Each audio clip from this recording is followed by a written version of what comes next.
Tudo bem. E aí, Clélia? E aqueles textos lá que você mandou pra Nó, cara. nós?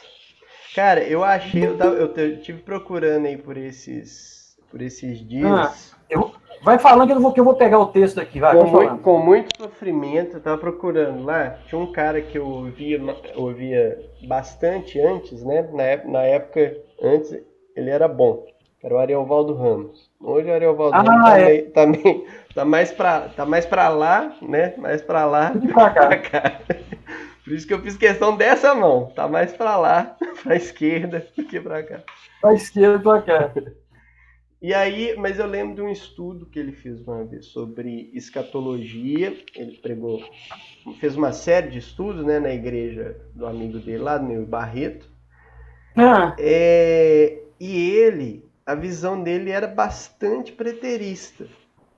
Não um preterista antes da destruição do templo, mas um preterista pós-destruição do templo, no sentido de destruição do império ou do juízo contra o império romano, sabe? sim, sim, sim. E aí eu tava caçando o livro que ele indica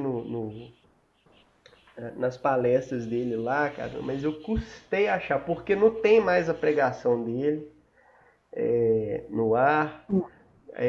Hoje à tarde eu achei mais ou menos um áudio lá e aí eu comecei a chutar. Né? Eu lembro que o nome do cara era Rei alguma coisa. Fui procurando rei pra lá, rei pra cá, rei escatologia, rei não sei o que, rei tal. Até que eu achei Rei Apocalipse, é o Rei Summers. E Hum, ele tem um livro de Apocalipse, o Digno é o Cordeiro, hum. entendeu? Aí talvez seja uma boa você dar uma olhadinha nele depois, às vezes você Se eu acha. encontrar, claro, Não, eu claro. já achei. É isso que Você eu tô já falando. achou? Já achei, eu vou te mandar. Ótimo, eu vou ler. Eu vou usar um material que eu comprei, chama Guia Literário da Bíblia, onde ele vai dar uma abordagem, ele faz uma abordagem do Apocalipse ao longo da história que vai auxiliar alguns elementos. Né? Você Uhum. já começou? Você já orou? Você quer começar? Como é que vai ser? Como é que Não, vai a gente tava funcionar isso aí? batendo papo aqui. Ah, fica à vontade, mano. Então, beleza. Então vamos orar, turma. Pra gente começar mesmo. Pai Celeste, obrigado, Senhor, pelo Senhor estar nos ajuntando novamente aqui.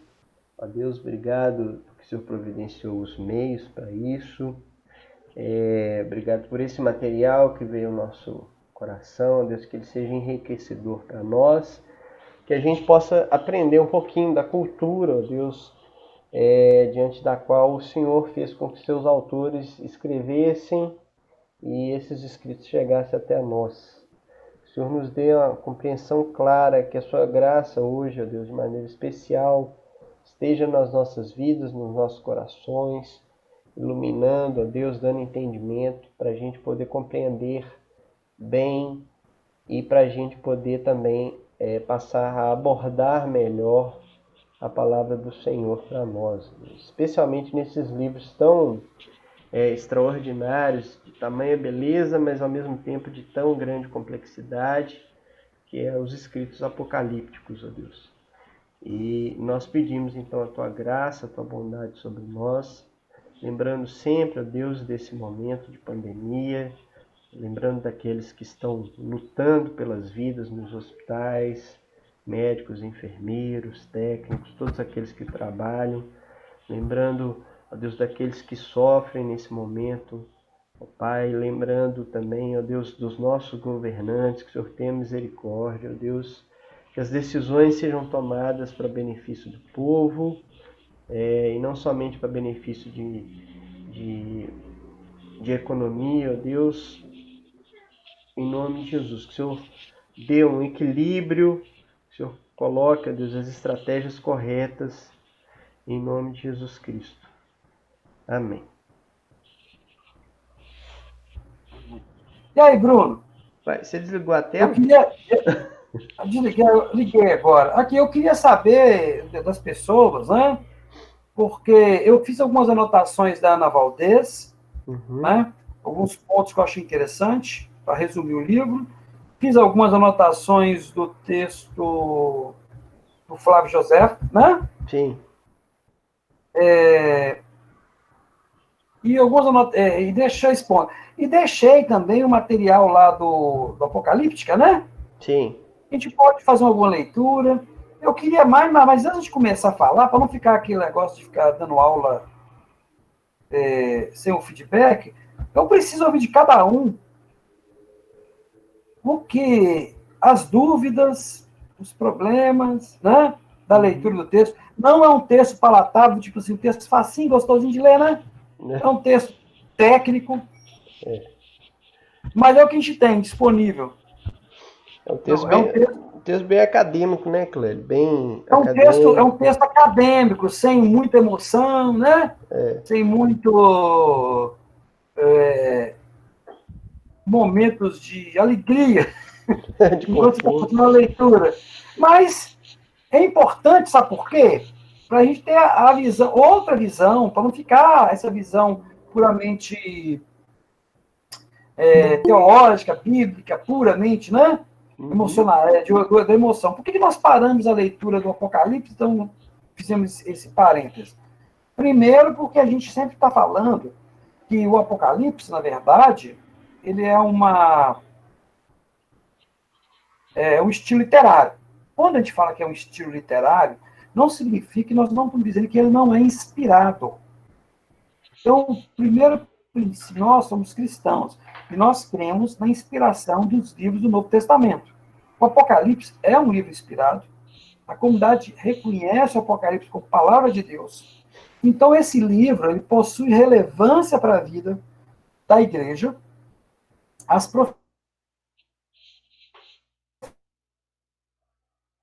profecias desse livro, né, da igreja. Nós temos que tomar o cuidado de não imaginar que ao estudo desse livro só existe, né, quebrar aquele paradigma que existia de que a leitura fundamentalista, dispensacionalista, né, que a gente tinha, que é assim que podia chamar essa leitura, de que o Apocalipse vai acontecer na sua integralidade no futuro, né, e a partir do capítulo 4,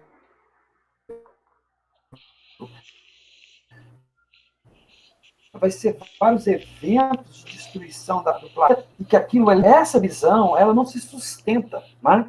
E não existe apenas, ou seja, ao longo da história da igreja não há essa visão. Essa visão ela não é unânime, não é uma visão predominante, tá bom? É isso que é importante vocês entenderem. É uma visão, sim, que vai nascer, vai se fortalecer no século XIX, principalmente para os dias para a gente pegar nos últimos 200 anos, sabendo que ao longo da história teve momentos em que houve algumas pessoas que interpretaram que o Apocalipse estava se cumprindo na passagem do ano 1000, na passagem durante o período da peste negra. Sabe a coisa que te chamou atenção? É que esse John Piper aí, mais a companhia, querendo atribuir o coronavírus, né, como ferramenta de Deus para punir os pecadores, que ele chega a escrever isso, parece que eles nunca leram história da vida, a história da igreja, ou história, né, ocidental, nunca perceberam, então, eles faltaram às aulas, ou não deram atenção, de que houve um momento na história, né, que esse sentimento apocalíptico acontece nessas dificuldades, nesses instantes de dificuldades. E tivemos um problema seríssimo, que foi a peste negra, né? Tivemos aí a gripe espanhola, que pouca gente fala. Eu estava falando com o Pipe o seguinte, o H1N1 matou, e a Clara pode me ajudar nisso aí, matou uma quantidade na Ásia impressionante. Tá? E ninguém fez nada. Eu fico parecendo, parece que os americanos, agora que a pandemia bateu na porta dos americanos e dos europeus, opa, esse é mão de Deus sobre nós. Antes não era, não? Antes Deus estava no comando, não? É? O ebola, quando matou na África, né? Também não era mão de Deus, não, sim. Longe de mim dizer que isso, eu estou pegando o argumento deles. Você está só Né? Mas ironizando o argumento deles. não estou dizendo. Então, assim, quer dizer, mas o ebola não bateu as portas dos americanos nem a porta dos europeus, né? Ou seja, não, os africanos têm que sofrer mesmo, eu não acredito em Deus, tudo bem, deixa eu falar, né? Então ninguém questionou, ninguém falou, nenhum teólogo se manifestou. Assim como a AIDS, quando apareceu, aí as pessoas usaram lá o Romanos, né? O texto de Romanos para justificar que Deus estava punindo. Ou seja, é tão desserviço pegar um momento específico da história, uma situação. E eu falei com o Pipe e repito a vocês, nós não recebemos autorização de Deus para dizer que o que está acontecendo é um fato registrado na Bíblia. Nenhum teólogo, nenhum pastor, nenhum ministro tem essa autoridade. Quando eu falei com ele assim, você lembra que quando os profetas profetizavam contra Israel, sobre uma calamidade que estava vindo em nome de Deus, eles faziam isso com tristeza, porque era o povo que ia morrer. Você não vê alegria nos profetas em transmitir uma mensagem de Deus, eles transmitiam com dor. E eles pediam que houvesse um arrependimento, né, para que se aplacasse o povo. Esse povo, esses profetas, eles receberam a incumbência de Deus de levar essa mensagem. Agora, os homens da atualidade, eles não têm essa autoridade para dizer que determinado movimento na história, determinado problema na história, é cumprimento de uma passagem das Escrituras. Isso não é autorizado, não existe essa autorização. A gente deve observar, contemplar, e eu falei com o Pipe, fazer aquilo que as Escrituras ensinam, chorar com os que choram. Assim, primeiro vamos ter que se alegrar com os que se alegram. Então, pode falar. Aproveitando essa sua colocação, então, e aquela história, então, do tsunami que aconteceu, que na época o pessoal usou até uma passagem bíblica, né? Uhum. Toda ou qualquer passagem bíblica utilizada para tentar justificar um evento da natureza, um evento do comportamento humano, né? Um evento biológico, é apenas uma suposição. Porque para você dizer que a Escritura afirma isso, você não pode simplesmente pegar um texto aqui e outro ali e tentar fazer esse cruzamento. Por quê? Você não pode citar versículos. O contexto todo tem que cooperar para aquela interpretação. E você não tem isso disponível. Ou seja, você não traz nenhum benefício para a comunidade, somente o medo, o terror e a descrença na misericórdia de Deus, quando você entra por esse momento. Ou seja, os momentos de aflição, o papel da igreja é acolher, é cuidar, é amar. Não é gerar medo, não é gerar remorso, é acolhimento, é o anúncio do evangelho puro, simples, é o exercício do amor. É isso que é defendido nos evangelhos, né? O anúncio de Cristo, né? Então é isso. Então, eu acho um desserviço por parte de líderes, pastores e teólogos que tentam se aproveitar do momento para gerar essa expectativa nas pessoas. Porque eles como homens de Deus, entre aspas, homens de Deus, no sentido do título que é colocado sobre eles, porque todos nós somos, né, em Cristo, sacerdotes, reis sacerdotes, em Cristo, conforme o texto de Hebreus, né? Mas essas pessoas que atribuem assim o título de homens de Deus, essas pessoas com esse título, eles tinham que ter muito cuidado com o que falam. Porque eles estão escandalizando, não é o nome deles, é o nome daqueles que eles representam, né? Que dizem representar. Citei para o Pipo também uma passagem de Jó, que eu gosto muito de citar, quando Deus vira para os amigos de Jó e fala assim, vocês aí, voltem lá e peçam perdão, peçam para que Jó interceda por vocês, porque vocês falaram que era mal de mim para Jó. Eu até falei com o Pipe, é um excelente livro para estudar com a igreja, o livro de Jó. Mas é um livro que exige uma conexão, porque você vai estar lendo 38 capítulos falando daquilo que Deus não é. Então você tem que estar estudando, você tem que estudar um capítulo e explicar que aqui está errado. Estuda mais um capítulo e fala que está errado também. Deus não é isso que estão falando, não. Então, por isso que ninguém gosta de ler o livro de Jó. Porque é um livro que você tem que estar trabalhando, você tem que estar bem quase de cor de cabeça para você estar construindo as afirmações. Mas é excelente você ver as coisas que se falam de Deus que não são. Tá? É sobre esse aspecto que eu quero falar. Então, todo esse cuidado nosso de apresentar esses contextos é para municiar vocês de informação, para que vocês não sejam levados por ventos, né? Para que vocês não sejam seduzidos por palavras. Esse jovem aí, esse pastor, o Ed, né? Ed René, ele é sedutor, ele começa os argumentos dele, e eu falo, corretos, em muitos aspectos. Mas depois o negócio desce a ladeira. É a minha posição, né? Desce a ladeira. Então, isso é que é preocupante, tá bom? Mas você só consegue perceber isso se tiver os fundamentos. E essa classe, né, que está sendo colocada na igreja aí, isso aí é um bem imensurável para vocês. Poder discutir os fundamentos do que é fé, né, da pessoa de Deus, da Trindade, todos os outros elementos que nós vamos estudar, vai permitir que vocês dialoguem corretamente, se estabeleçam na fé. Aqueles que estudarem, que se dedicarem, eu tenho certeza que nós vamos ter uma igreja mais fortalecida, mais focada e menos seduzida por esse tipo de argumentação. Eu queria muito ouvir vocês sobre os textos, sobre a dificuldade, e está aqui para isso, tá? É para ajudar. Alguém fez alguma anotação, algum ponto?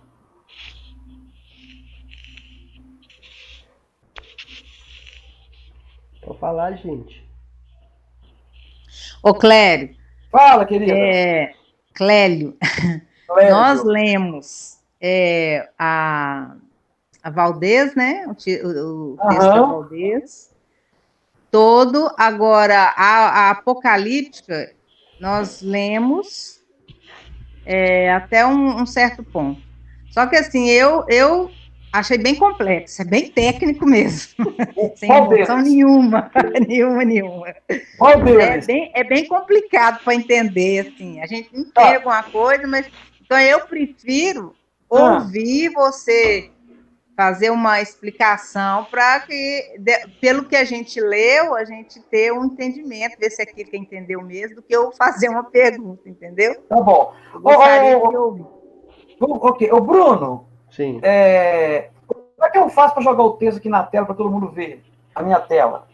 Você vai na parte de baixo aí, ó, apresentar agora, tá vendo? Apresentar agora. Eu clico. Você vai clicar aí põe a tela inteira, depois você marca lá e clica em compartilhar. Vamos lá. Compartilhar. Mas eu marco o quê?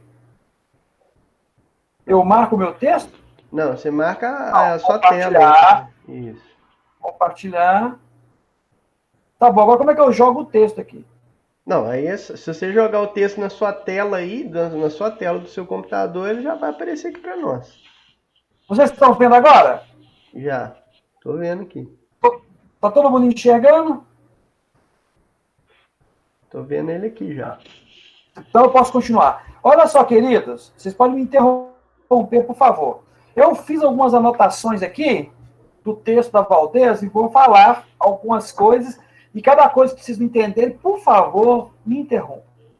Então, o primeiro ponto da Valdez, que a gente anota aqui, é que ela fala que essa obra, que é a literatura apocalíptica, né, que é um estilo literário, vai se iniciar, né, vai ocorrer entre o século IV a.C. e no século III depois de Cristo. Ou seja, e vai acontecer após o retorno do povo para Israel, né, depois do exílio da Babilônia, e eles estão sob o domínio dos persas e depois estão sob o domínio dos gregos. E que há um momento específico em que acaba a profecia, ou seja, esses textos estariam nascendo depois da profecia de Malaquias, que é o último profeta, né? Então, você não tendo a profecia, não tendo um oráculo divino, você passa, então, agora a necessitar de uma esperança para dias vindouros, aquilo que há de vir, entende? É uma literatura de consolo para que o povo se restabeleça. Então, aqui, ó, com o fim da profecia, você abre espaço para essa manifestação. essa manifestação é uma manifestação legítima de tentar consolar as pessoas com textos que lhe deem esperança, ok?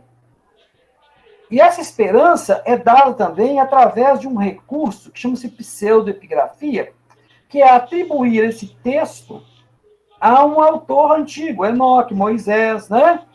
Elias. Então, esses livros vão ser atribuídos a essas pessoas, mas foram escritos a partir do 4º século a.C., que é o período de dominação dos Macabeus, aquela história que eu contei para vocês, né? Lá atrás, e que eu contei também no que nós explicamos lá sobre escatologia, nas lives com o Bruno. O que acontece que é interessante? O que é comum em todos esses livros?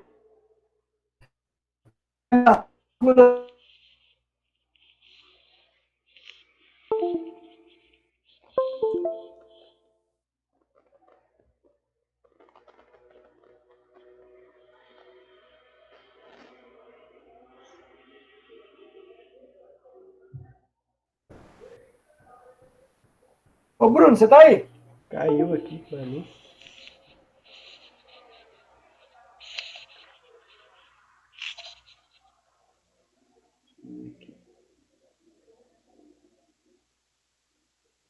Ó, eu vou ler para vocês conversarem. Tinha caído minha Ele rede fala... aqui, eu acho.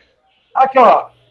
A existência de uma mediação angélica entre receptor e emissor de Deus. Alguém quer comentar isso?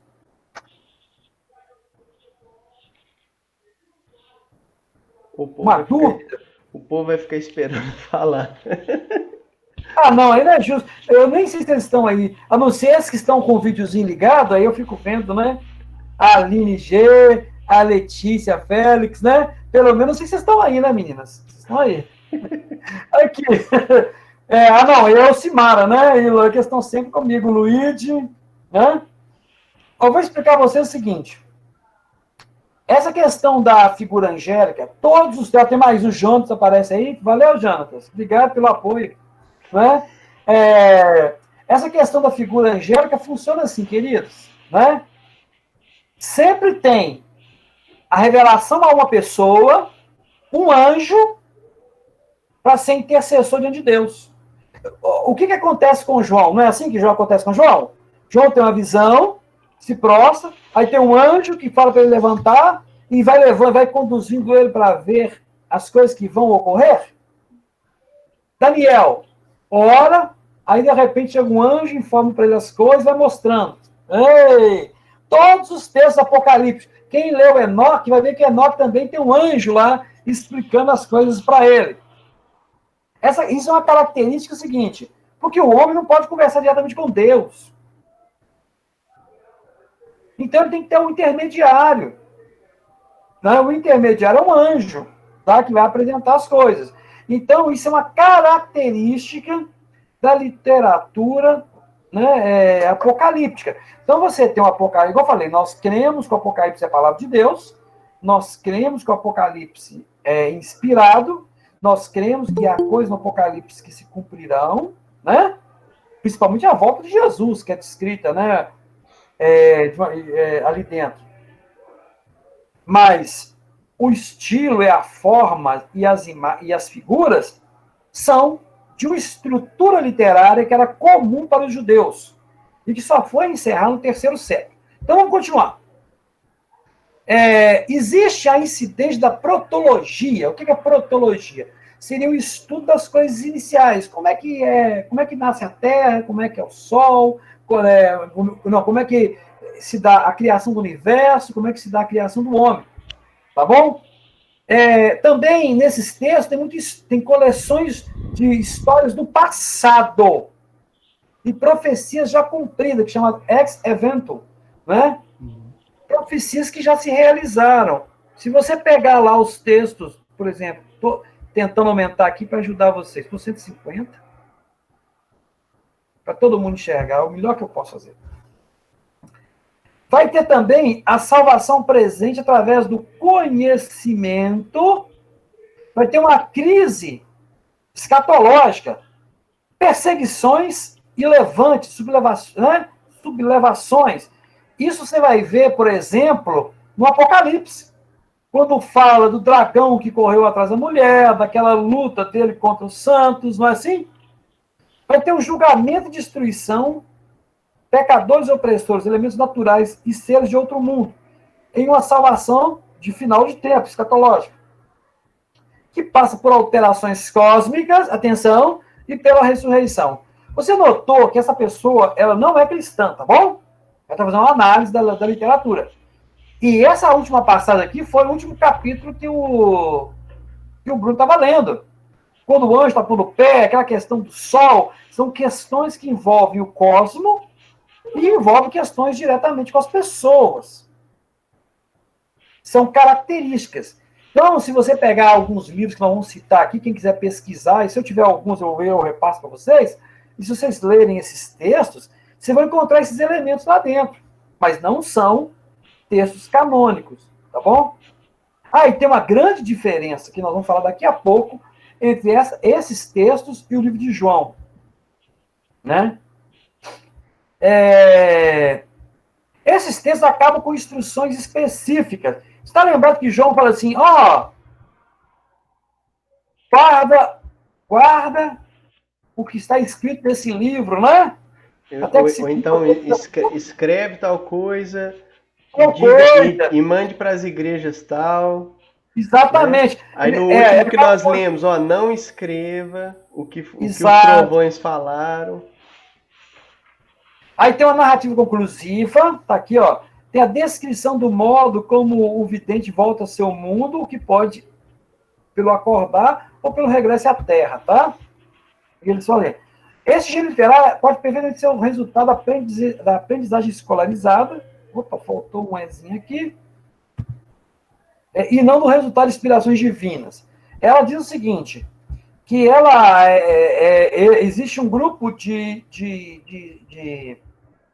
pensadores que até acham que essa forma de escrever era uma forma técnica, era uma forma de um discurso já tão bem estruturado, né?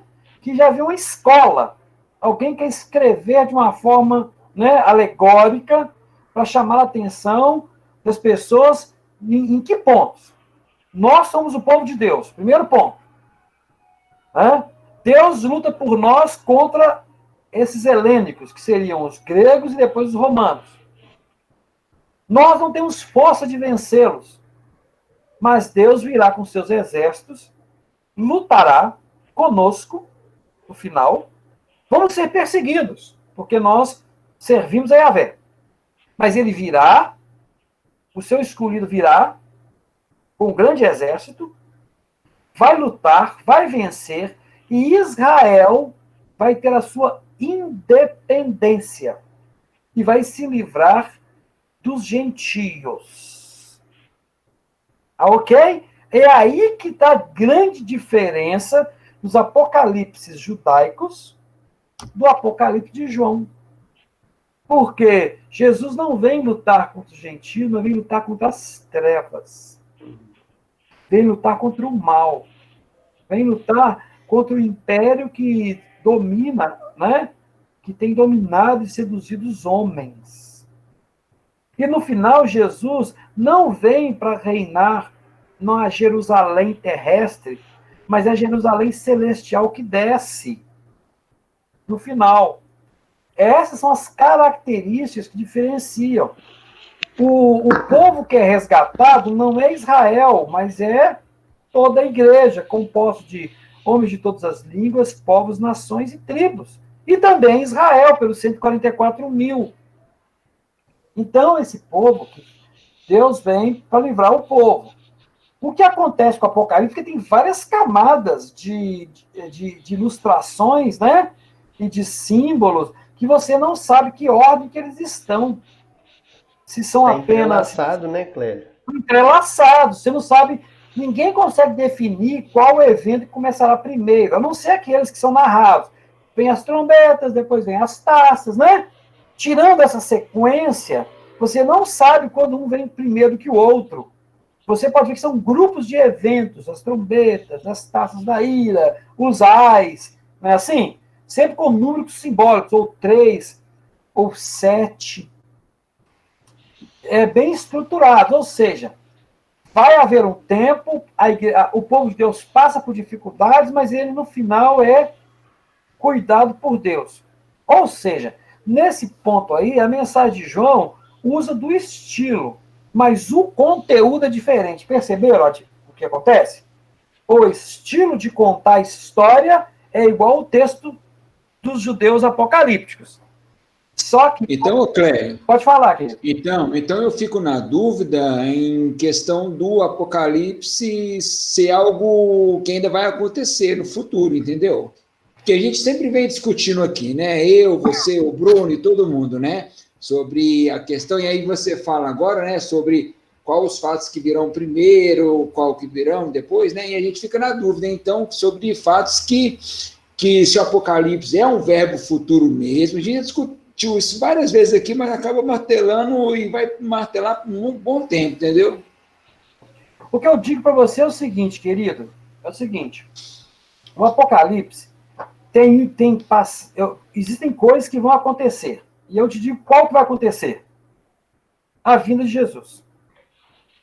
E não é por causa do Apocalipse só, é porque... Ele vai voltar... Vai julgar os pecadores e as trevas, vai derrotar as trevas para sempre, eliminar, e nós vamos viver para sempre com Deus. Essa é a garantia.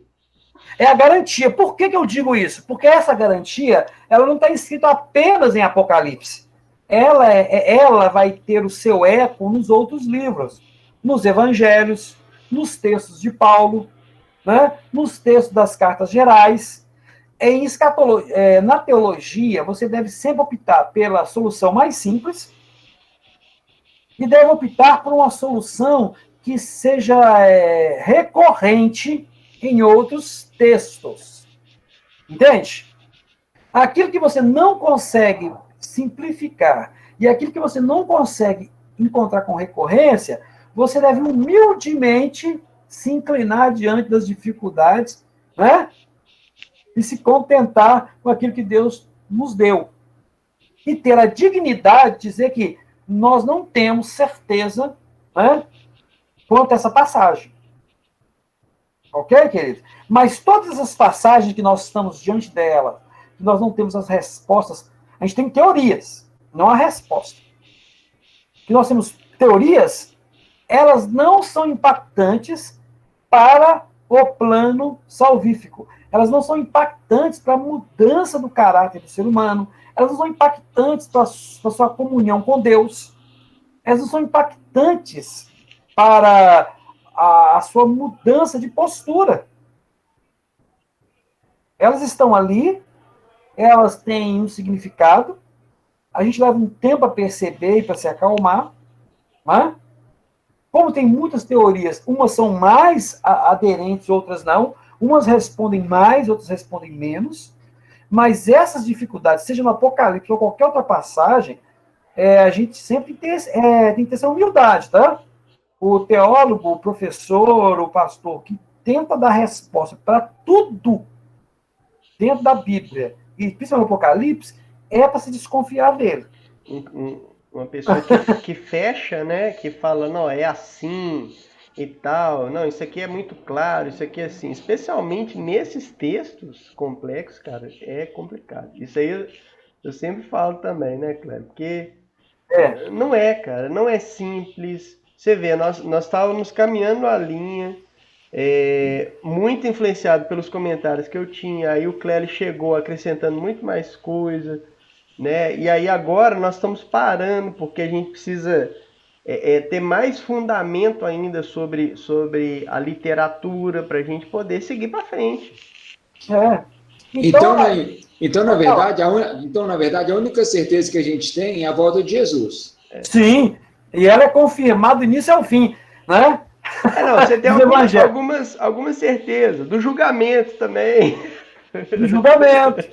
Não, mas isso faz parte da volta de Jesus, né? A volta de Jesus, o julgamento vem junto. É isso aí. Exatamente. Certeza absoluta, Luiz, que você pode pegar e bancar é que Cristo retornará né? E aí aquela, a igreja, os cordeiros estarão junto com ele, e no tempo de Deus, que é justo, digno e poderoso, né? Ele como Deus, julgará todos os homens. Ponto. Isso é claro. Alguém lembra assim, talvez, quando Jesus é assunto ao céu, né? 2 varões aparecem dizendo: varões galileus, por que estão olhando? Assim como ele subiu, ele há de descer. E não, né? Isso é uma passagem escatológica. Ou seja, é do porvir. E está nos evangelhos. É testemunhado, né? É escrito para aqueles que narram os evangelhos como um evento fundante, como um evento importante. A ceia do Senhor, nós devemos aceiar até que ele venha. Então, a ceia é um rito escatológico. Só que ninguém aborda a ceia dessa forma, né? Se perdeu essa abordagem de que a ceia deve lembrar a volta de Jesus, e não o coronavírus. Exatamente. Você tem, né, todo mês ela vai se lembrar da volta de Jesus, mas só está lembrando do coronavírus. Né? A ceia, inclusive, ela, pelo que eu entendo, ela é tríplice temporal. Ela lembra o passado do sacrifício, a presença dele ali conosco e a vinda dele. Exato. Então, a gente deveria ser ritualista na ceia. A gente deveria ter mais consciência do que ela representa. Uma consciência que tem que ser construída, né? Reconstruída na comunidade. Voltando lá, alguém quer fazer uma posição, gente? Que bom que o Luiz se manifestou, né? Falar sobre alguma coisa que eu falei até agora.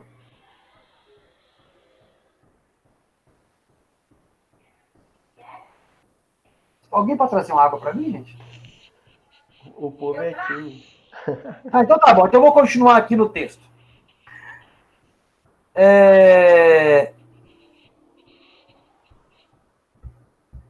Outra coisa. Por que escrever? É a pergunta que ela fazia. Eles começam a escrever como solução dos problemas sociais. Ou seja, no momento em que todas as crenças de Deus estariam abaladas pela visível inação, seria possível construir toda uma teoria paralela de salvação. Para isso, recorrem à previsão do futuro, saindo deste mundo para um outro, onde tudo seria reposto no seu devido lugar, através do julgamento dos mortos. Né? Ou seja, o que ela está dizendo? Que é um estilo literário que tem como objetivo principal da esperança. Porque você tem... Deixa eu ver você. Você tem diante de você, né, uma sociedade que está falida, um sistema político falido, eles estão sob domínio dos gregos e posteriormente dos romanos, e eles precisam, então, focar em outro ponto, que eles não conseguem enxergar naquele momento uma solução. É uma carta de consolo. E João vai usar muito disso, aí agora, vamos voltar aqui porque eu quero falar para vocês. João, esse é o melhor estilo para João escrever esse momento. Se a igreja está passando por alguma dificuldade, estava passando, seja essa igreja lá do período no ano 60, seja lá no ano 90, a igreja estava passando por uma dificuldade onde você olhava para todos os lados e não conseguia enxergar solução para nada não, velho. Não conseguia.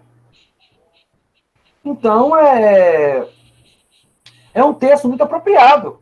Para quem conhecia a apocalíptica dos judeus, receber um apocalipse de João, para eles foi natural. Foi uma coisa assim, tranquila.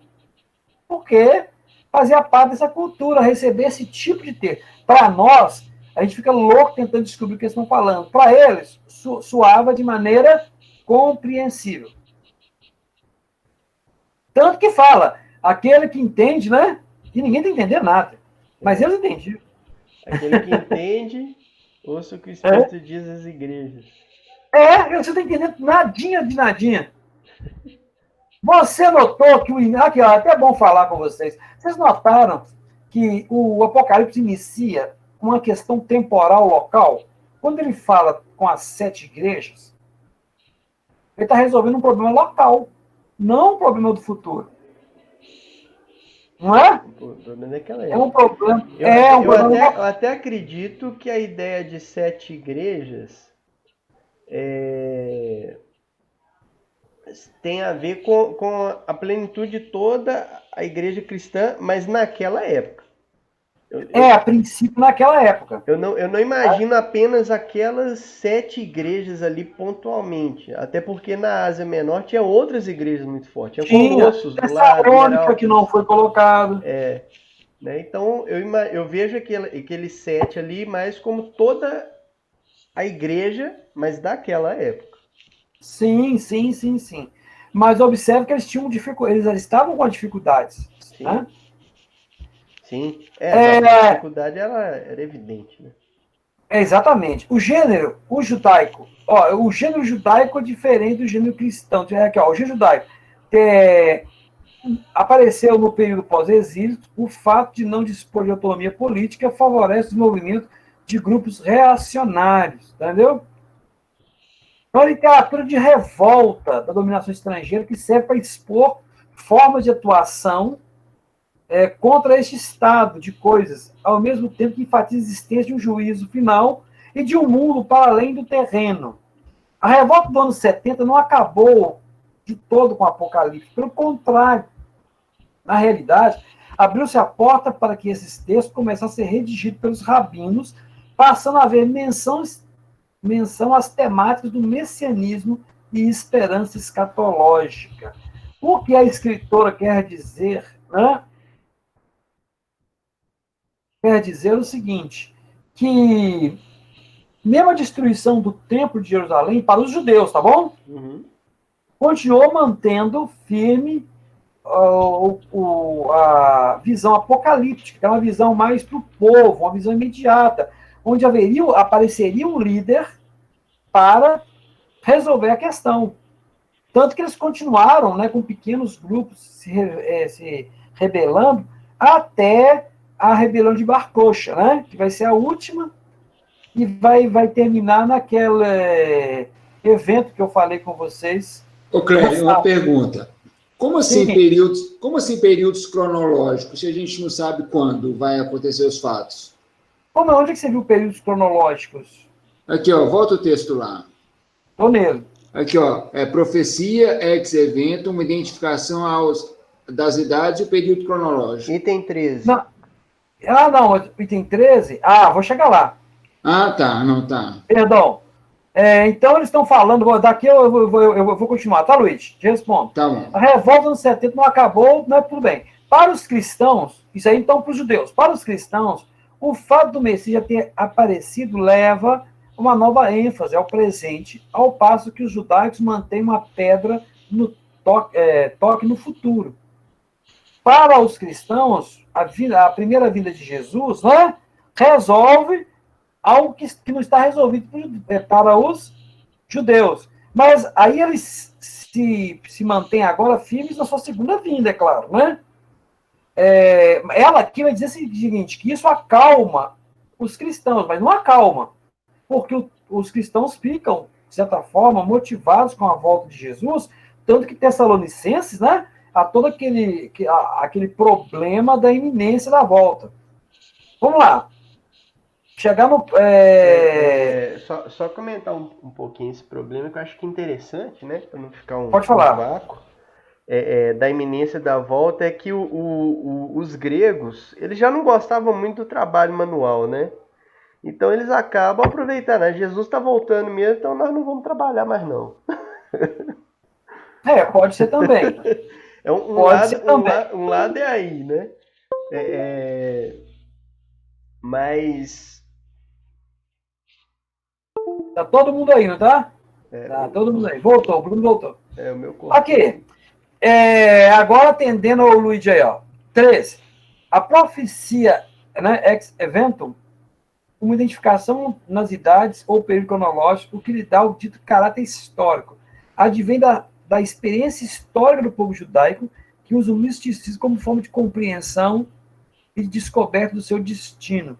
É o seguinte, Luiz, o que ela está falando aqui é que nos livros apocalípticos judaicos, eles citam muito eventos históricos. Aí eu vou dar o exemplo mais fácil, que é Daniel. Daniel, da literatura apocalíptica judaica, é o único livro canônico do Antigo Testamento, tá bom? Daniel, que é o profeta Daniel, é um apocalipse, e não um livro de profeta. Apesar de todo mundo chamar Daniel de profeta, quando você faz uma análise cuidadosa, inclusive os rabinos não chamam, né? O texto de Daniel não é classificado. O livro de Daniel não fica na parte dedicada aos profetas. O livro de Daniel fica na parte dedicada a escritos. Quem põe Daniel como profeta é a Septuaginta, é a tradução da Bíblia hebraica para a Bíblia grega. Tá bom? Vai pôr Daniel como profeta. Daniel tem visões apocalípticas, se você fizer uma análise. Por quê? A diferença de um profeta, a profecia, para uma visão apocalíptica é a seguinte: nos profetas, eles falam dos pecados que foram cometidos pelo povo de Israel e que os levaria, ou levou à perda, né, da nação e o julgo que eles se encontram, seja pelos babilônicos ou persas, tá bom? Porque a Bíblia só vai... É interessante, eu acho, fazer um apontamento, uma distinção, Clélia, entre Apocalipse, uma literatura apocalíptica, e escatologia. Né? Ah, sim. Não é porque Daniel é Apocalipse que ele está falando de escatologia. Sim. Necessariamente não, né?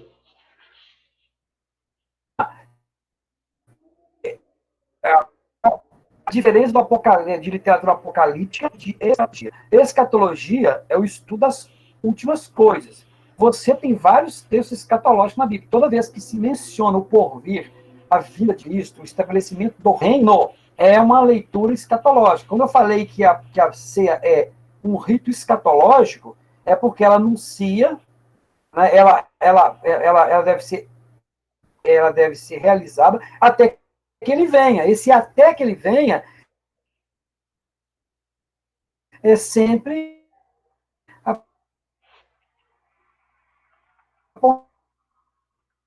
apontando um momento escatológico. É nesse ponto. Agora, o apocalipse escatológico, ele é apocalíptico. O texto de João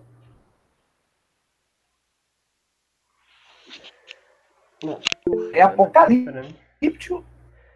Tá dando umas travadas. Escatológico por... Tá dando umas travadas lá pro pessoal e pra mim também. Picotou muito. Vocês estão travando aí, gente? Onde é que vocês querem que eu volte? Eu disse o seguinte, que o texto de João, ele é apocalíptico, mas ele é escatológico no momento em que ele está citando a volta de Jesus, né? O julgamento. Porque isso aí está em consonância com o texto, com os evangelhos. Tem consonância como assim, do Sermão do Monte, né? Todas as vezes que Jesus fala só a volta, né? Dos textos em Atos, das cartas gerais. Então, está em consonância. A estrutura apocalíptica, né, essa forma de mostrar as coisas, é característica do livro de João, que vai beber dessa literatura. E o texto de Daniel é um texto apocalíptico. O que acontece? Agora nós vamos ter que abrir aqui uma polêmica, tá bom? E aqui é uma polêmica, porque nós temos duas formas de ver o Daniel. Existe um grupo de pessoas que, por atribuir a Daniel a ideia de ele ser profeta, tá bom? E é mais um grupo mais conservador, vai dizer o seguinte, que o Daniel ali, tudo que ele ouviu falar. Na época de Daniel, Daniel é um personagem que nasce no período babilônico, tá bom? Cresce no período babilônico medo-persa. Termina sua vida no período persa. Mas ele fala da Grécia. Só que a Grécia não era nada nessa época. A Grécia, ela não tinha o Filipe da Macedônia, que é seu pai de Alexandre, né? Ainda não tinha desenvolvido, não tinha unido os estados gregos e para ser a base de uma nação ao qual o filho dele levaria à frente. Então, há uma dúvida muito grande por parte dos teólogos de que todas as citações de Daniel na Grécia não foram escritas por Daniel, porque ele não teria como viver até aquele momento. Aí alguém fala assim, mas foi revelado por Deus. Deus mostrou para ele a Grécia. Só que tem um problema.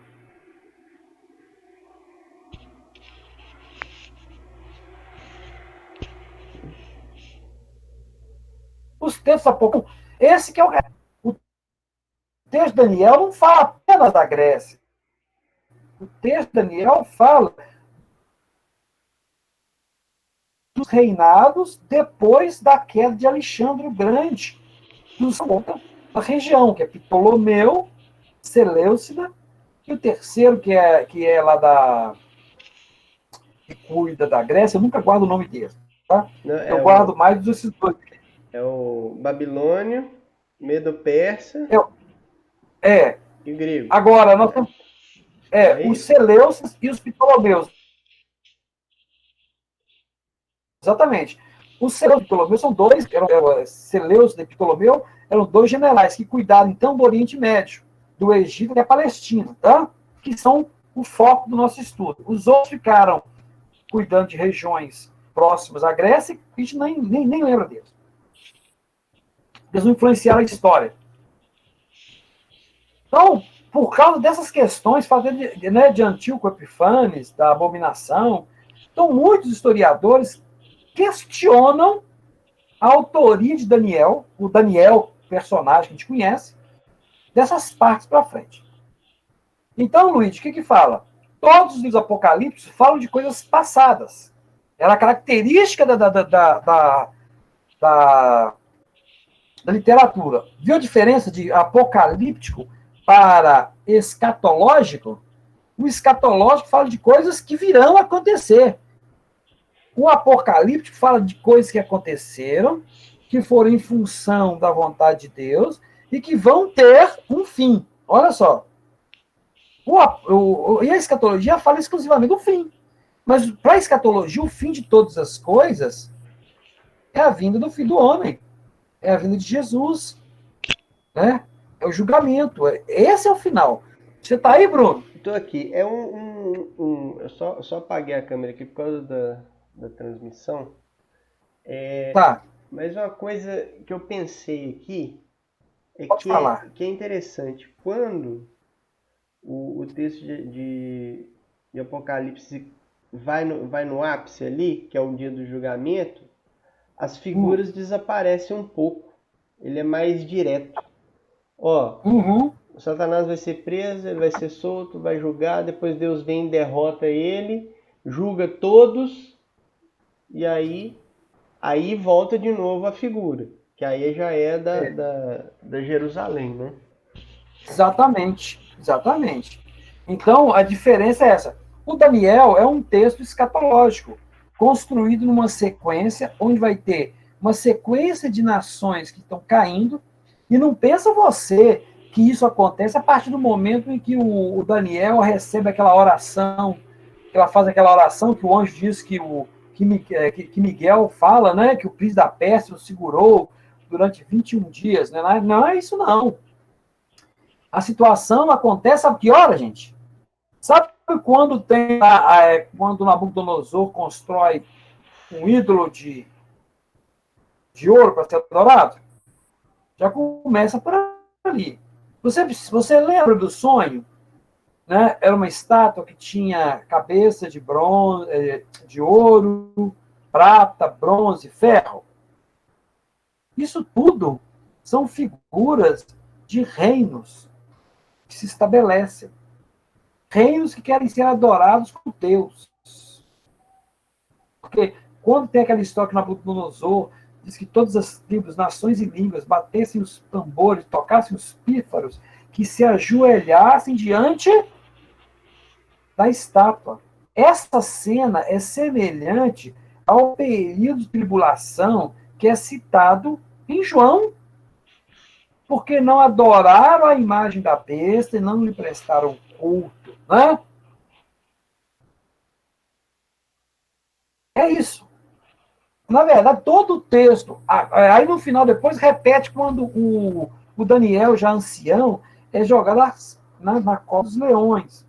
E há sempre o livramento de um anjo, ao livramento, né, do quarto homem que está na fornalha. Então, o Daniel parece com a narração, mas ele é todo apocalíptico.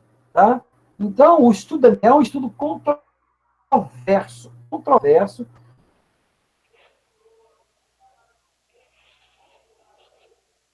com diversas opiniões.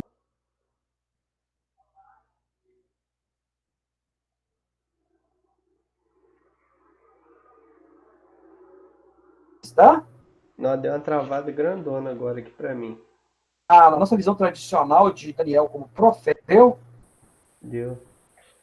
Cortou sua fala Gente, do Daniel.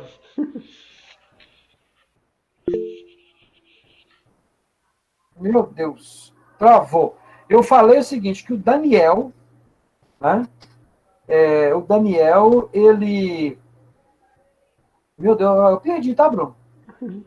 Não, Você que é não gravou. controverso. Você tá falando, você começou Ele falando é assim. controverso, obrigado. Ó, o Daniel é um texto controverso, porque até os judeus, né? O Anderson está dizendo o seguinte, ó, para quem está com o vídeo aí, fechar, para ver se melhora a resolução, se vocês puderem. Tá bom? Alguém fechar aí os vídeos para poder melhorar a internet. Fechar o vídeo. Então, o que acontece? Desligar as câmeras. Então, o que acontece? Ele é muito controverso e há muita discussão sobre os aspectos dele. O Daniel merece um estudo separado, tá? Não é um texto tão... Ele é tão complexo quanto o Apocalipse, que você vai ler. Por causa dessa... E Luiz, só te respondendo. O Daniel, então, sobre esse aspecto, vai falar de coisas que aconteceram e da esperança, né? Da solução. Isso é a característica dos apocalipses, tá bom? É a característica principal do apocalipse. A característica do estudo de escatologia, do estudo da escatologia, é que ela mostra o porvir, a solução final. É a esperança das coisas que virão. E para nós, o que importa... Então Daniel fala das duas coisas? Ele fala do apocalíptico e da escatologia? Não. Daniel é mais escatológico mesmo. Mas, perdão, Daniel é mais apocalíptico mesmo. Tá? Porque ele não cita o final dos tempos como uma remissão, né, do povo. Não, era ele isso. Só mostra... Isso mesmo que eu ia falar. Exatamente, obrigado, Bruno. Então, Daniel é mais apocalíptico, querido. Mais apocalíptico. Tá? Enquanto o Apocalipse de João, ele tem elementos escatológicos nele. Eu estou falando isso, tem gente que me mataria, tá? Porque, para os dispensacionalistas, o Apocalipse inteiro é escatológico, tá bom? Ele é todo... E Daniel futuro. Também, eles falam Daniel também. Eles falam aquele sonho da estátua, sabe?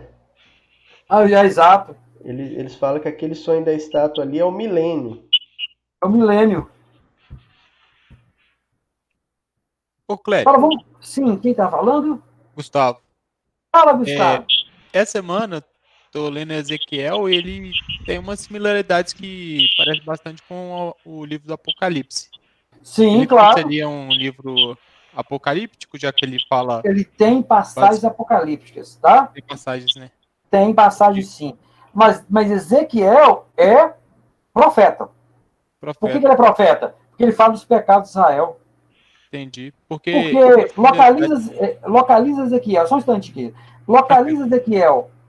Se você localizar Ezequiel, ele é um sacerdote, profeta, que está exilado na Babilônia, mas ainda existe Jerusalém. E ele está alertando o povo, se eles não tomarem cuidado, vai vir todo mundo para ficar junto com ele. Ah, entendi. Porque eu achei muita similaridade, por exemplo, os seres lá de 4 caras, uma das caras é um animal, então assim, tem muita similaridade com o Apocalipse nesse ponto. Os animais são quais aqui? Deixa eu ver. Eu acho que tem uma águia, Uma águia, um um boi boi. e um leão, se não me engano, e um é de Sim. humano. Então, Agora, deu muita similaridade, eu achei ele bastante parecido nesse ponto. sim, tem muitas passagens. Zacarias também tem muitas passagens. Entendam, até depois de Malaquias, a profecia, o levantamento de profetas por Yahvé cessa. Não é que Deus abandonou o povo, não, tá, gente? Isso aí é mentira. A profecia cessa. E o movimento do apocalitismo judaico, que vai começar, igual nós falamos, né? Uns 3 séculos, 4 séculos antes de Cristo, 4 séculos antes de Cristo, eles vão pegar esses elementos, né? Que estão dentro dos textos proféticos, principalmente Ezequiel, né? E outros textos, para construir essa forma de apresentar a esperança, você entende? Não, eles não se apresentam como profetas, né? Mas como homens que têm visões de Deus. E é uma visão para que o povo tenha esperança que Yahvé virá para guerrear por eles. Tá bom?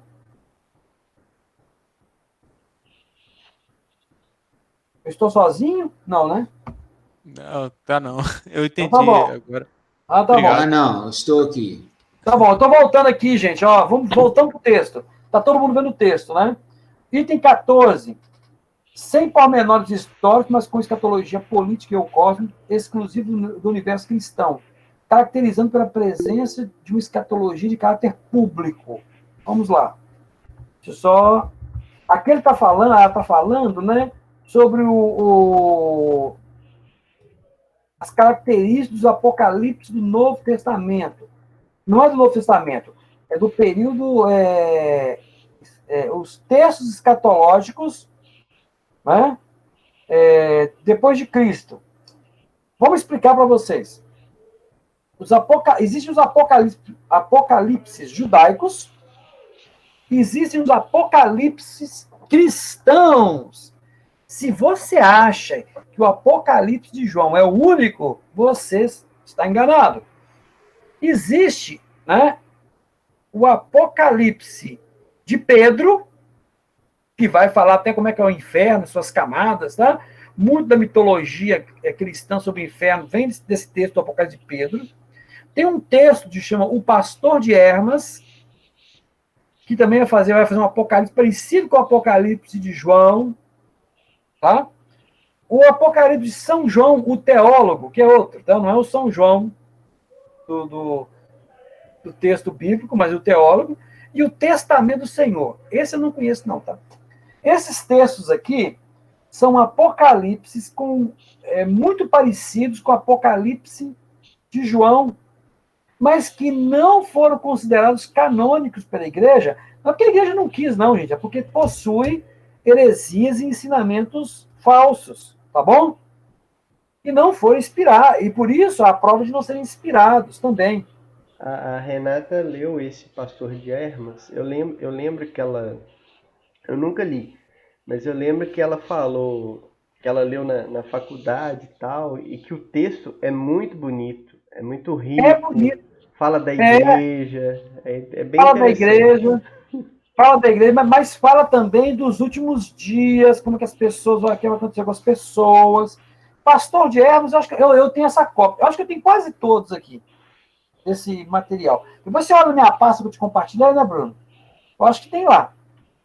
Os Olha, Apocalipse do olha, Novo Testamento. Ou seja, não são apocalipse. Qual que é a diferença desses apocalipses para os judaicos? Os judaicos sempre terminam com Yahvé vindo à terra, né, ou seu Messias vindo à terra, né, lutando ao lado dos judeus para matar gregos ou romanos, tá bom? Essa que é a história. E Jerusalém sendo estabelecida da época do rei Davi. Então, é esse que é o final de todas as coisas. Os apocalipses cristãos vão falar da volta de Jesus do julgamento. Mesmo aqueles que não são canônicos.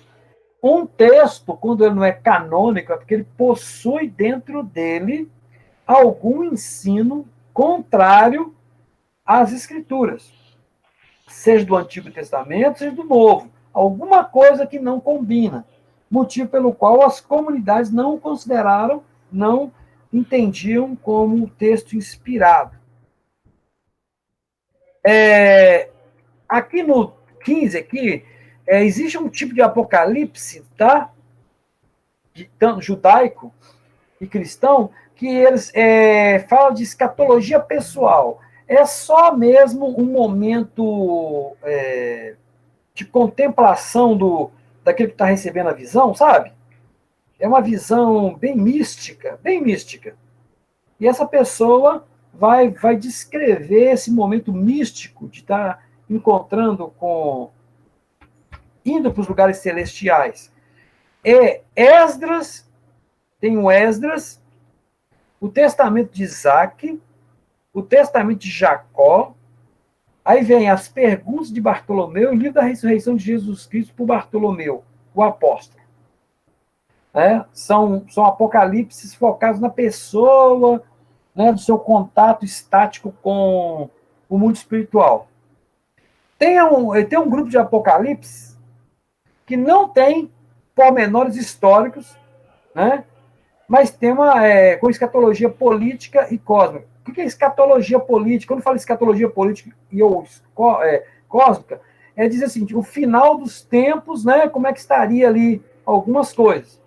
Ou seja, é uma literatura apocalíptica com alguns elementos escatológicos judaicos.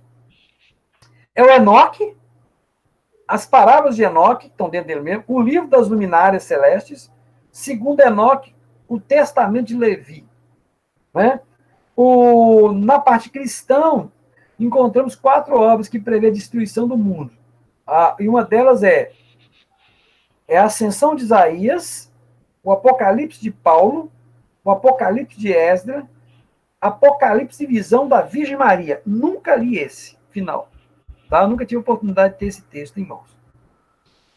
Então, isso aqui, gente, é uma síntese do texto da Valdez, tá bom? Aí eu vou perguntar até para Elcimara. Elcimara, você leu, né? Você e o maridão leram? Sim. E eu tentei, com isso aqui, dar uma síntese, né? No material dela. Peguei os principais pontos, né? Pra gente, eu transcrevi os principais pontos que são norteadores para construir uma linha, né? Lógico. Ela vai citar autores. Algumas coisas aí que você falou, nós tivemos esse entendimento também. E você explicou aí, foi isso que nós entendemos, sim. Que bom aí. Que bom, que ótimo. Ou seja, o texto dela está na origem, vocês podem estar consultando, é um texto mais pesado no sentido de ser mais acadêmico, mas traz um material interessante. Tá? E ele também ela é uma autora portuguesa, né? É uma autora portuguesa. Ou seja, ela não ganha nada em falar coisas que venham a dar sustentação àquilo que eu e o Bruno estamos me ensinando. Não estão pegando um autor gospel, né? Que tem uma linha de pensamento. Pegando alguém que está estudando de forma bem descomprometida, Nem sei qual que é a profissão de fé dela, deixa bem claro. É apenas ela está trabalhando em cima dos textos, da lógica, dos textos apocalípticos, mas você vê que tem, né, na pesquisa dela, uma pesquisa que ela tenta pegar os elementos gerais. Eu também deixei um texto para vocês, que é o comentário do Flávio Joseph. Esse autor aqui... Só antes desse, na Ana, lá, na página 9, ela deixa um quadro lá, resumo, né, das variantes. Ela coloca lá o tipo 1 e o tipo 2, né? O tipo 1 é que são apocalipses sem viagem a outro mundo, e o tipo 2 são apocalipses com viagem a outro mundo. Né? Outro mundo. E aí subdivisões internas, né? Ela pegou todo o material que ela teve disponibilidade de Apocalipse, né? E começou a fazer uma pesquisa séria, enquanto texto, tá bom, queridos? Para mim foi muito esclarecedor. Ô, Clério. Sim. Explica aí um pouquinho essa viagem para outro mundo aí que ela tá falando. A viagem, viu? Eu sabia que ela ia perguntar aí. Viagem para outro mundo. Vamos lá. No livro de Apocalipse, de João, quando João termina de mandar as mensagens para a carta, capítulo 4, fala, e vê o trono branco, não é assim? Aí ele começa a descrever o céu, não começa? Sim. O cordeiro. E o anjo até fala assim, sobe para cá. Sobe para cá. Tá. Ele saiu da ilha de Patmos e foi para um estado, né, espiritual diferenciado. É uma viagem. Entendi, tá. No caso de Daniel também tem uma viagem? Tem. Quando o anjo aparece, vai mostrar para ele as coisas. Não está no plano, isso não está no plano físico. Sim, tá entendi. Não, entendi. Que bom. Vamos lá. Eu deixei esse material para vocês, eu sei que não deu tempo de ler, né? E aí ele vai fazer, só contextualizar, quem é Flávio Joseph? Quem assistiu aquele filme que eu deixei para vocês lá e que eu acho que o Bruno compartilhou, sobre a queda de Jerusalém? Lá tem lá é que tem esse Joseph, né? O Flávio Joseph, aliás. Josefo. Eu não vejo o acento, eu não sei se é Joseph, José, cada um fala um jeito. Acho que é Josefo. Flávio Josefo. Vamos lá. O Josefo aí, ele vai ser um personagem, ele foi real, ele acabou ficando do lado dos romanos, senão ele perdia a cabeça. É verdade. Ele transcreveu os eventos que precederam a destruição de Jerusalém. Então, é o único registro que nós temos, né, sobre as situações. O interessante é que ele registrou muita coisa e ele cita Jesus. Existem alguns críticos que dizem que isso aí foi até adulterado pelos cristãos para dizer que Jesus é história. As pessoas que não creem em Jesus duvidam até do texto do Flávio Josefo, né, dizendo que os cristãos acabaram mexendo no texto dele para dizer que Jesus existia. Tá? Porque o Josefo seria a testemunha não cristã, né, de que Jesus existiu. Vocês sabem disso, né? Porque todos os testemunhos que você tem são de cristãos. Aí eles falam assim, mas os cristãos que inventaram Jesus. Né? Isso aí as pessoas que não creem. Sim, mas ele era um cristão, não era? Não, ele era um judeu. O Josefo? Sim. Não, sim, mas eu falo assim, na época lá ele cria, né? Não, Jesus. Ele era judeu até ortodoxo demais. Judeus ortodoxos. Ele até... Acho que no texto dele parece que ele faz alguma crítica aos cristãos. Faz crítica? Forma. Não, eu não gosto de Jesus, não. Ele não tem nada de ligação com os nazarenos. Aí, esse texto que eu coloquei, esse escritor vai fazer uma análise da crítica de Josefo aos movimentos apocalípticos. O Josefo, no final das contas, vai culpar, né, esse fanatismo religioso pela queda de Jerusalém. Olha que interessante. Isso é muito interessante. E aí eu vou passar alguns pontos aqui. Né?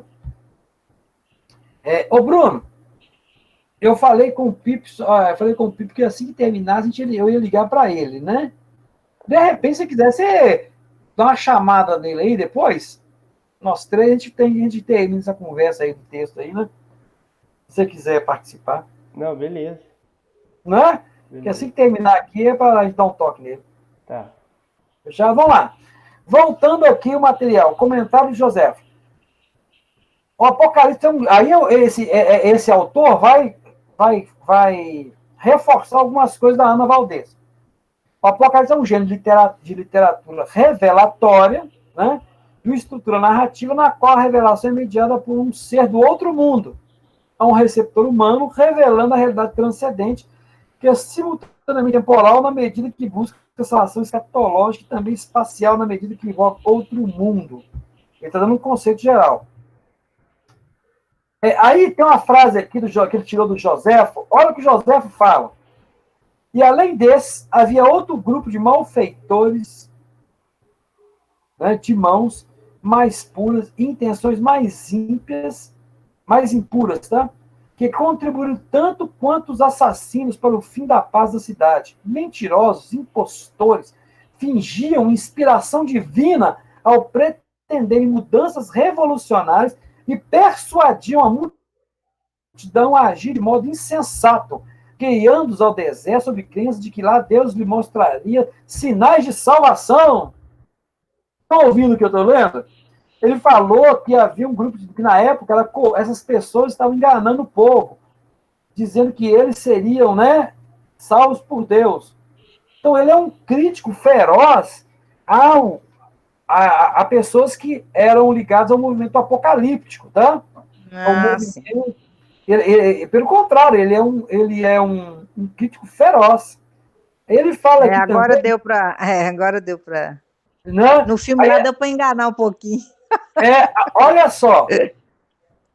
Outra coisa que ele fala. Um golpe ainda mais duro foi dado aos judeus pelo falso profeta egípcio. Um charlatão que tinha obtido para si própria a reputação de profeta. Esse homem apareceu no país, reuniu em torno de uns 30 mil tolos. Mas aí tem um escritor que diz que esse número está errado, está exagerado. E liderou por um caminho tortuoso do deserto até o Monte das Oliveiras. Por quê?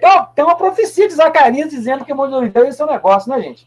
Dali pretendeu entrar na força em Jerusalém para dominar a guarnição romana, né? Outro texto dele. Eles devem sua destruição a um falso profeta. Ele está dizendo que a cidade lá de Jerusalém.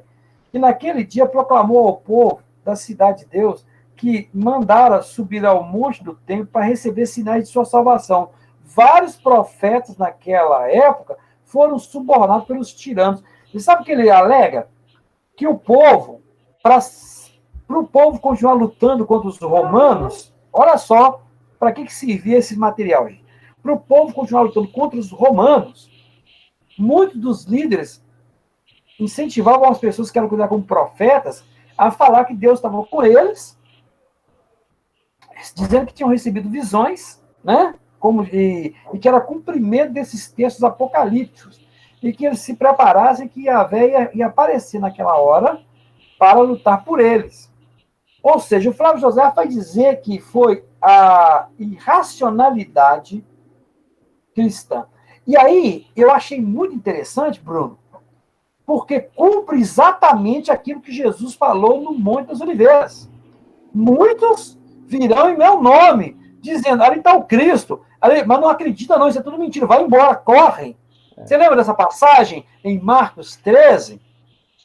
Hein, queridos? Isso. Nós estamos lendo alguém que não é cristão, que não tinha compromisso com os textos canônicos, e está falando que lá que a cidade estava cheia de gente dizendo que era profeta e Messias.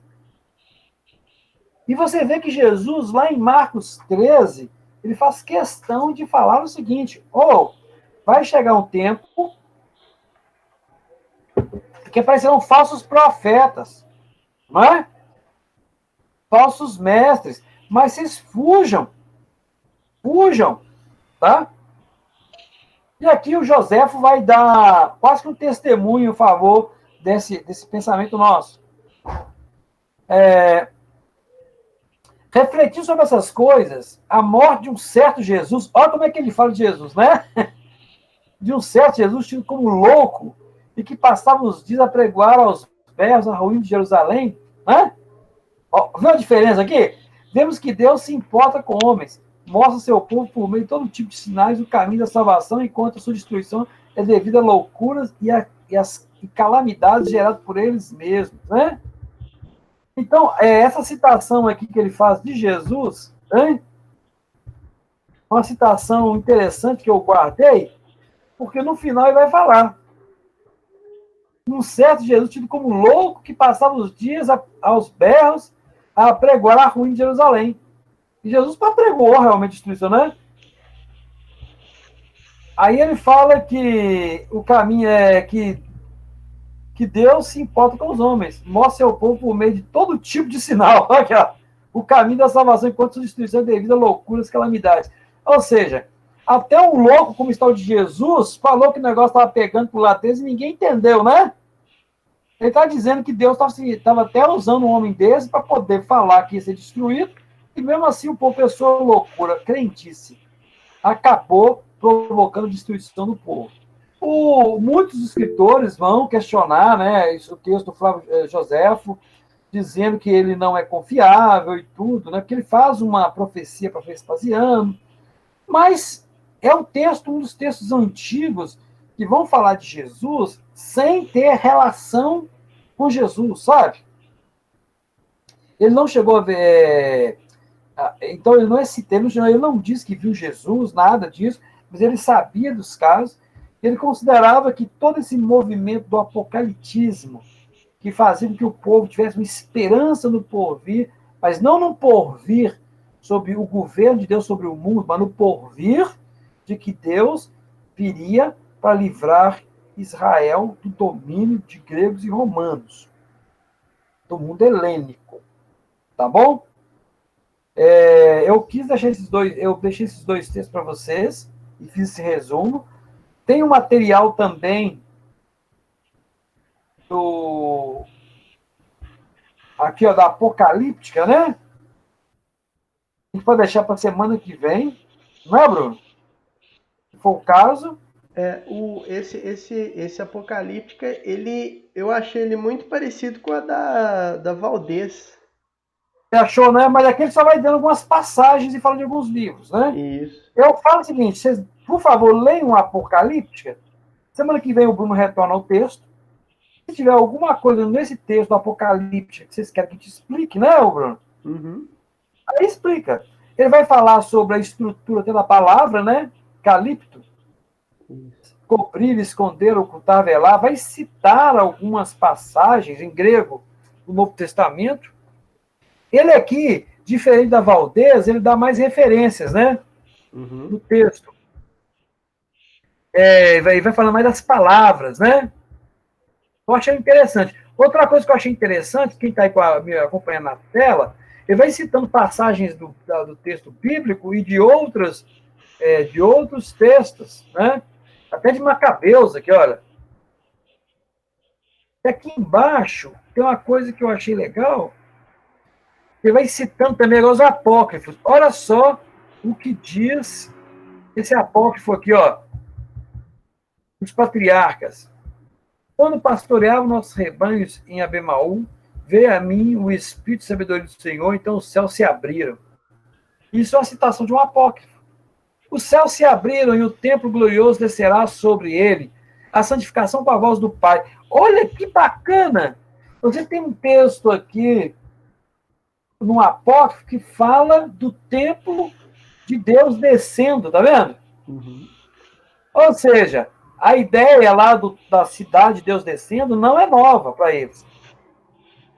Olha só, depois disso levantará, olha só, outro texto apocalíptico de Judá. Depois disso se levantará em paz um astro da linhagem de Jacó, surgirá um homem da minha semente como sol justo, caminhando junto com os filhos dos homens, em humildade e justiça, e não se encontrará nele nenhum pecado. Os céus se abrirão sobre ele para derramar bênção. O Espírito do Pai Santo, né? É quase lendo um pedaço, né?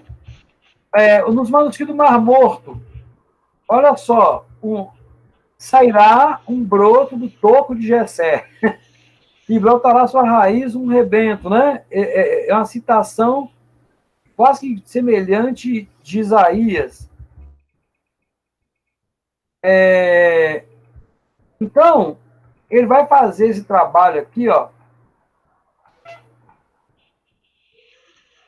Vai dar algumas informações mais abrangentes, né, de vários textos.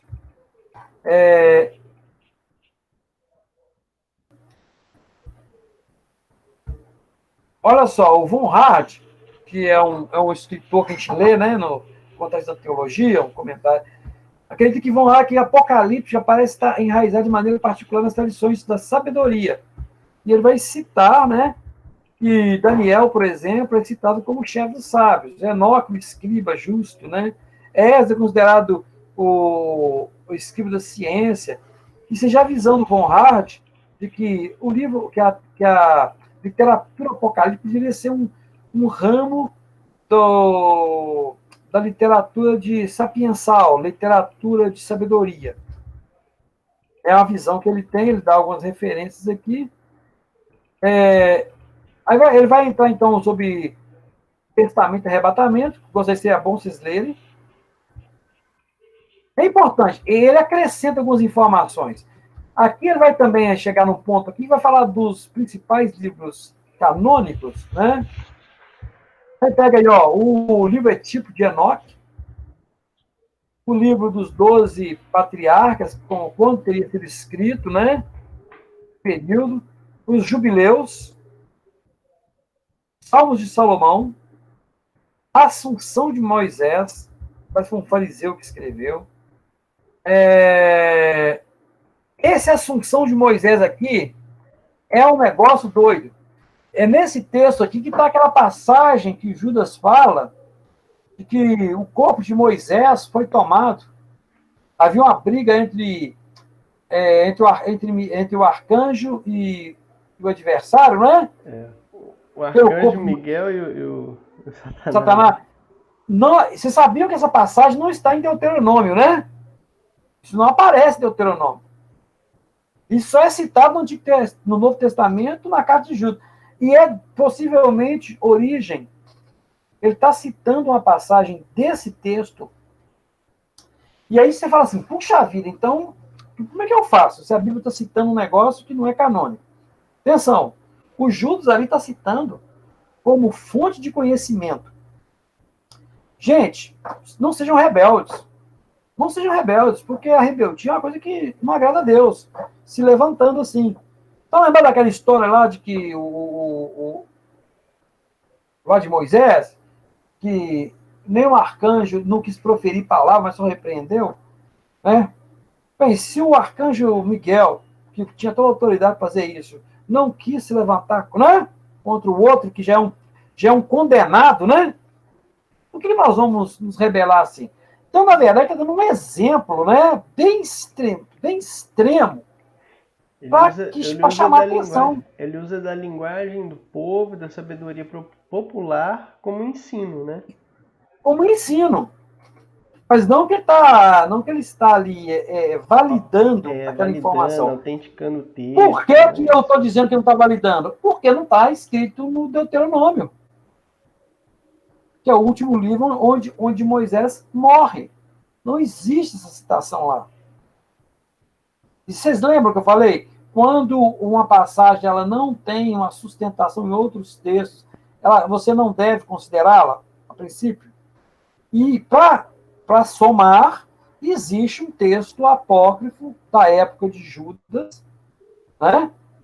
Que foi escrito nesse período até o ano 30 depois de Cristo, que poderia ser a base da sua declaração, não é algo incomum, tá? Era do conhecimento do povo da época. Não esqueça, a Bíblia não foi escrita para você não entender. Quando eu falo você, não é você, não. É para quem recebeu primeiro, tá?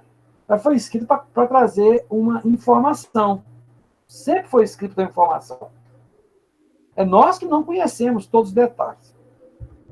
Quanto ao Apocalipse aqui de Baruque, o quarto livro de Esdras, é interessante, tá bom? São todos escritos em grego, tá bom? São textos que você tem lá Apocalipse de Elias, de Abraão, de Adão, Testamento de Isaac, Testamento de Jó.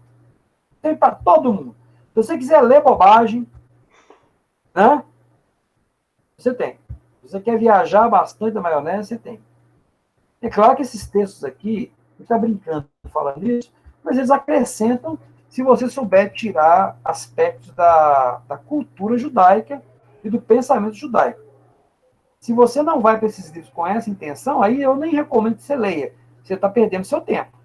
É texto que você lê sempre com análise crítica aguçada, sabendo do que se trata, tá?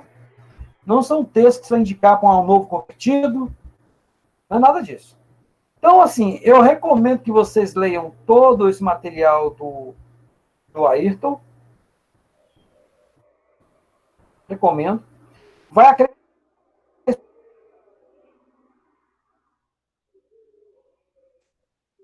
para vocês terem opções.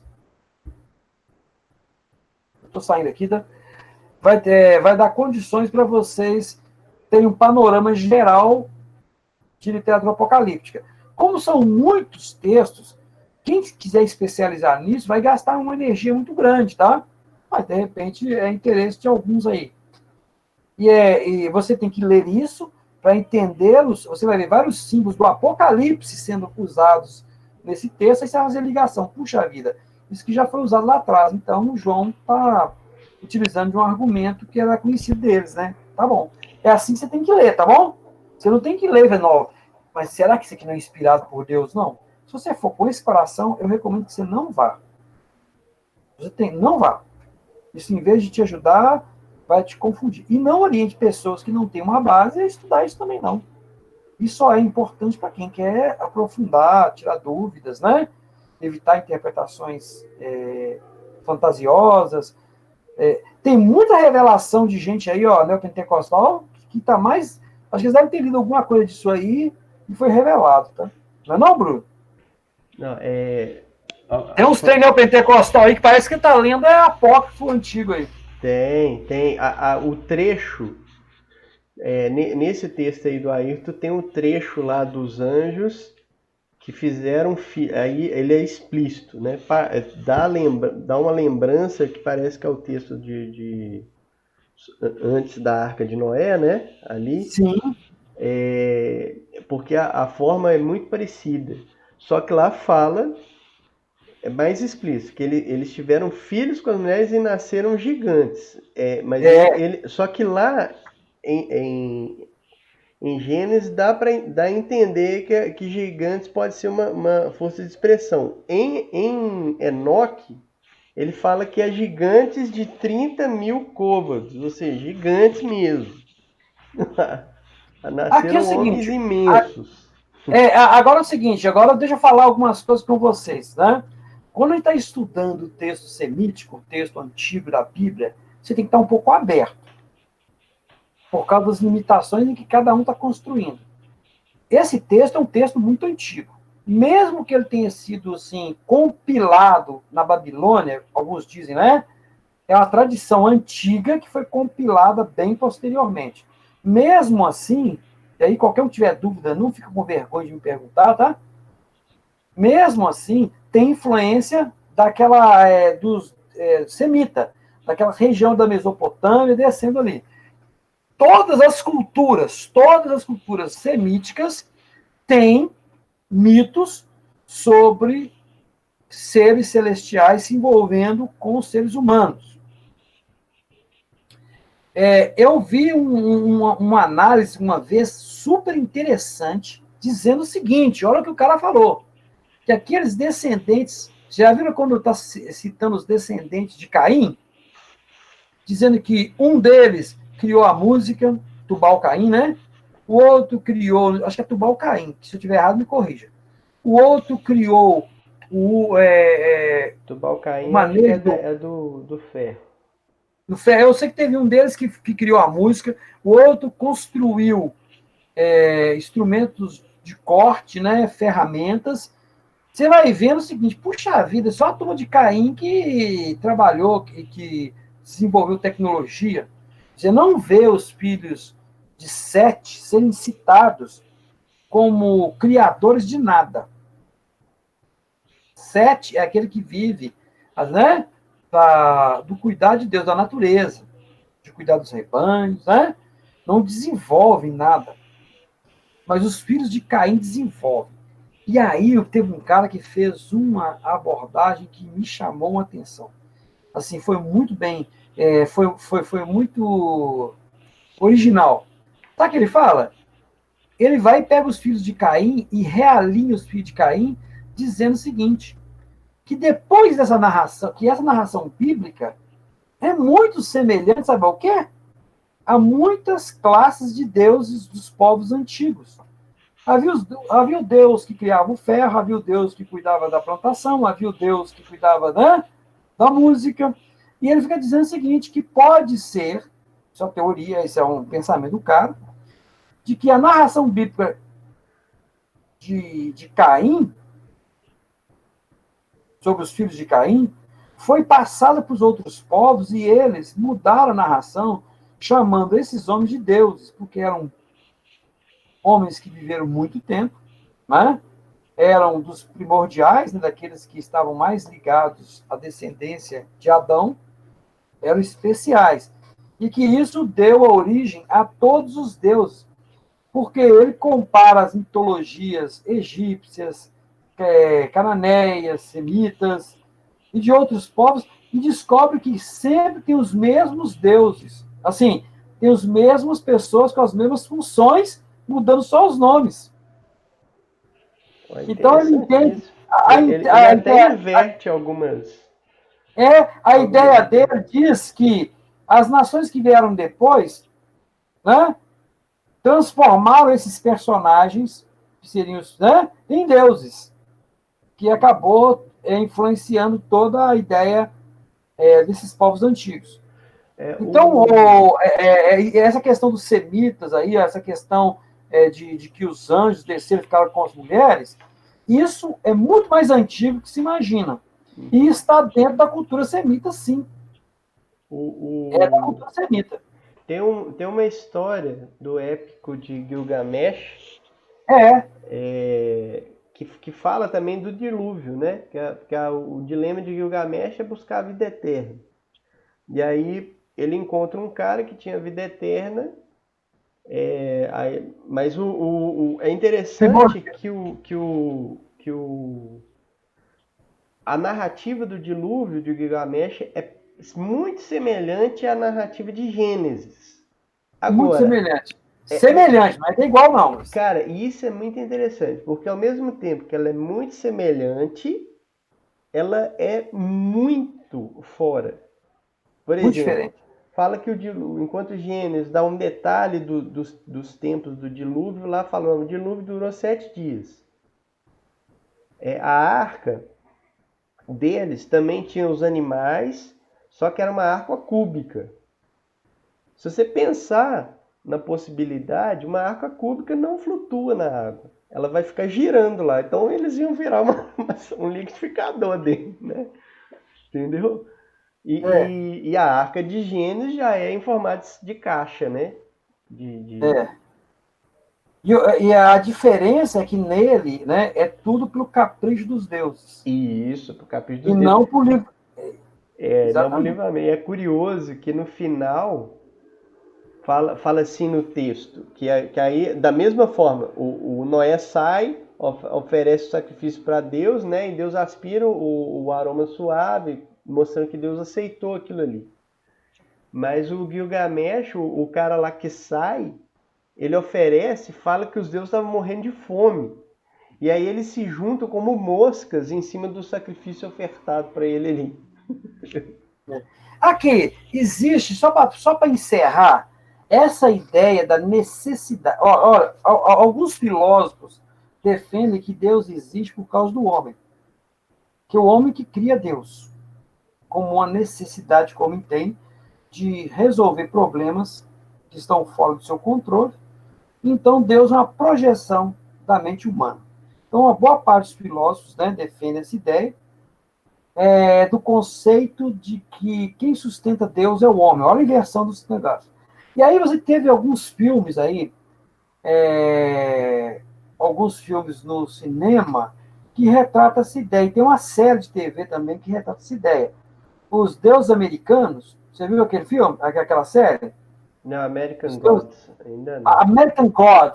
American God, eu assisti a primeira temporada, né? American God vai tratar todos os deuses que vieram, todas as culturas que vieram para a América, junto com eles vêm os seus deuses. E aí a ideia é a seguinte, não é spoiler não. Os deuses antigos que vieram, né? Cada povo que veio para cá é um povo de antigo, né? Então, havia pessoas que acreditavam nos deuses do Egito, em Odin, e chegando várias pessoas que vieram morar no mundo novo. Chegando aqui, eles foram vencidos pelos novos deuses, que é o dinheiro, a economia, a tecnologia, e esses são os novos deuses, e aí a série é a briga dos antigos deuses contra os novos deuses, para fazer com que os mortais voltem a cultuá-los e oferecer sacrifícios. Entendeu? Tem uma versão nova de Fúria dos Titãs, né? Que Zeus está revoltado porque os humanos não ainda acreditam nos deuses, porque eles estão fracos. Essa ideia de que os deuses fiquem fracos por falta de sacrifícios, a filosofia vai pegar essa ideia, né, e fazer ela ficar bem bonitinha, bem elitizada, dizendo que é o homem que projeta Deus. Agora, entre os evangélicos existe esse pensamento? Sim! Por incrível que pareça, a teologia da prosperidade diz: Deus não pode fazer tudo. Existem coisas que Deus não faz. Se você não entregar o seu dízimo, Deus não pode impedir o devorador, o migrador, o cortador, né? Porque Deus tem limites, ele depende de você. Deus depende de você para que o evangelho seja anunciado no mundo. Já viu aquelas conversas? Deus depende de você. Deus, né? Jesus está à porta, não vem porque a gente não está guardando o sábado. Já viu? Todo mundo que coloca um impedimento para Deus em função de uma ação humana, ele está, querendo ou não, confirmando essa linha filosófica de que Deus não existe e é apenas uma projeção das nossas ansiedades, e confirmando essa linha antiga de que os deuses precisam de sacrifício para existir.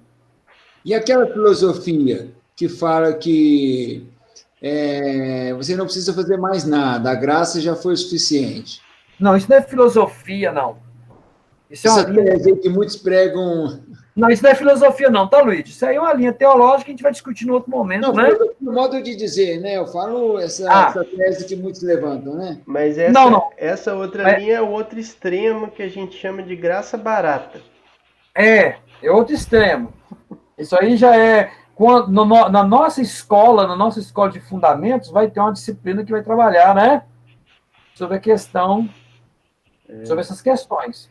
Essa aí é o que a gente chama de graça barata, né? Ou picaretagem gospel também, pode chamar. Ou picaretagem gospel, né? É porque é falta de leitura do texto bíblico, é um negócio muito doido.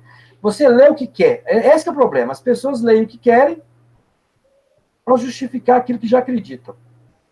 Então, a palavra de Deus é distorcida. Isso é construir em cima da distorção. Bruno, por hoje é só, hein? Beleza. Até falando de coisas que não tinha nada a ver com o tema. Já viajamos aqui um pouquinho. Já viajamos, né? Desculpa, irmãos, tá? Como vocês não falam, a gente vai falando, né? Ele vai empolgando aqui e vai falando. Vai empolgando aqui. A gente precisa, vocês precisam entender. É bom ouvir, ué. É bom ouvir para aprender. Esse papo aí tá me convencendo muito, não. Essas lives eu quero ver quando eu tiver aula presencial, vocês vão ficar quietinhos, eu não deixo ninguém quieto, né? Mas estamos ouvindo, eu estou ouvindo aqui. Eu sei. Mas é isso aí, turma. Se vocês não tiverem mais perguntas... Nós vamos encerrar. Nós temos uma discussão, outra discussão para fazer.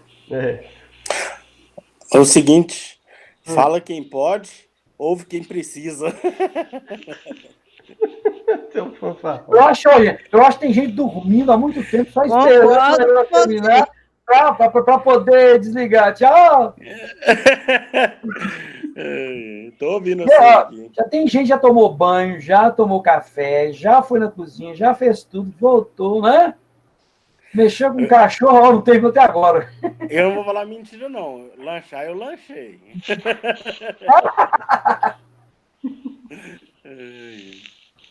Mas foi muito boa a palavra, hein? Ah, que bom. Sensacional, Clério. Obrigado. Deu para entender bem, Clério, os Ah, que textos. bom, que bom. Que eu li, né? Eu entendi, vi que eu entendi, o que eu tinha entendido, alguma coisa realmente é o que eu entendi que você explicou aí, esclareceu mais. Mas eu estou aqui sentadinha, não fui comer, não fui nada, tô aqui Não, sentadinha. tem uma turma aí que é fiel. Então tá bom, Então querido. tá, Deus abençoe então tá você. bom. Tudo bem, então. Boa noite a todos. Boa Boa noite. noite, gente. Boa noite. Obrigada, viu? Tchau. Tchau.